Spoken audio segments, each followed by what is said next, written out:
व्यक्तिगत नृत्य प्रस्तुति की है भरतनाट्यम, पर इसका जो बहुत खुशी की बात है कि मुझे बहुत सारे प्रशंसनीय शब्द सुनने को मिलते हैं, वो एक भाग्य की बात है। और इसको मैं और देशों में, राज्यों में भी करना चाहूँगी।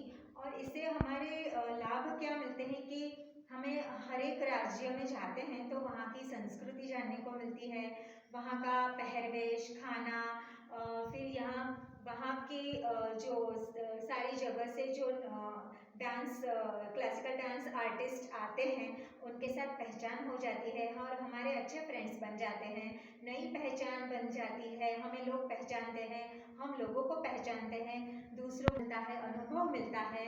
और इस तरह यह जर्नी चलती रहती है और हर एक दिन अनुभव का और सीखने का दिन होता है।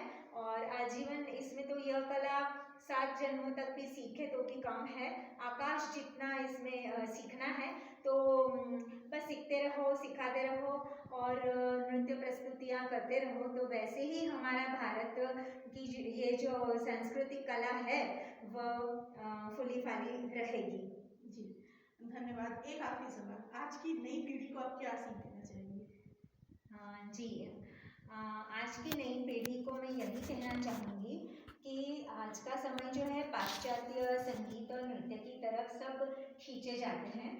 मन हो ही जाता है सबका कि हम ये करें, और फिल्म से भी और टीवी के माध्यम से भी बच्चे उनके सामने खड़े रह के करते हैं, तो माता पिता बहुत खुश हो जाते हैं कि हाँ मेरा बच्चा बहुत अच्छे से डांस कर रहा है। पर वो पाश्चात्य संगीत और नृत्य हमें आनंद दे सकता है, लेकिन शास्त्रीय नृत्य हमें परम आनंद देता है और हमें आत्मा परमात्मा से जुड़ जाती है।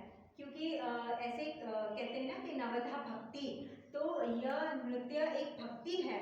तो हम नृत्य के माध्यम से मार्गम के रूप से एक आत्मा जिस रास्ते पे जाती है परमात्मा को मिलने के लिए, तो ये एक माध्यम है नृत्य। तो मैं ये नई पीढ़ी को यही कहना चाहूँगी।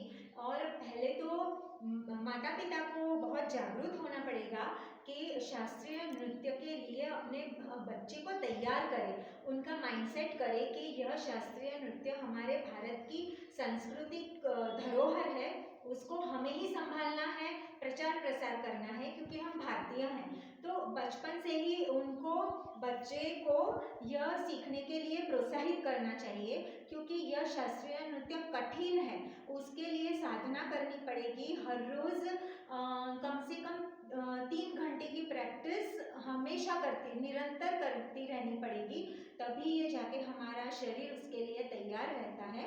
और कठिन है यह सीखना, तो बच्चे लोग मतलब कई बार ऐसे थोड़े थक जाते हैं, पर इसके लिए माता पिता को बहुत प्रोत्साहन देने की ज़रूरत है कि नहीं, ये हमारा, हम भारतीय हैं, इसको सीखना ही है।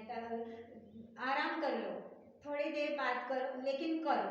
तो ऐसे थोड़ा बच्चों को तैयार करना पड़ेगा और नई पीढ़ी को भी इसको लेने के लिए, इसको सीखने के लिए तैयार होना पड़ेगा, क्योंकि भारत हमारे हाथ में ही रहेगा। नई पीढ़ी भारत का भविष्य है, तो इसको संभालना है।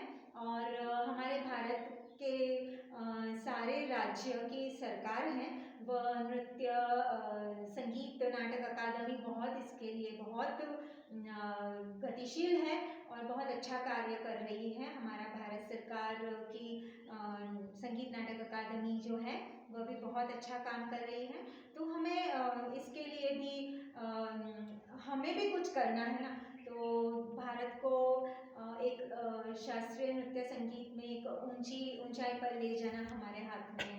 और नई पीढ़ी को माता पिता की बातें सुनना चाहिए और माता पिता को पूरा जीवन संभालना चाहिए, क्योंकि भगवान के रूप में जो हमें माता पिता मिले हैं वो उनकी कदर करनी चाहिए। और बस मैं यही कहना चाहूँगी कि भगवान घर में ही है, माँ बाप के रूप में। धन्यवाद। आपने इतनी अच्छी सीख, इतनी अच्छी शब्दों में माता पिता का मूल्य, नृत्य का मूल्य, नृत्य का इतिहास, जो कि मुझे लगता है बहुत ही कम लोग जानते होंगे कि नृत्य का इतिहास कहाँ से है, कहाँ से इसकी शुरुआत हुई है, किन शास्त्रों से इसको लिया गया, इसका बहुत अच्छा ज्ञान दिया। आपका बहुत बहुत धन्यवाद जो आपने हमारा कीमती समय आपने हमें दिया, उसके लिए थैंक यू सो मच।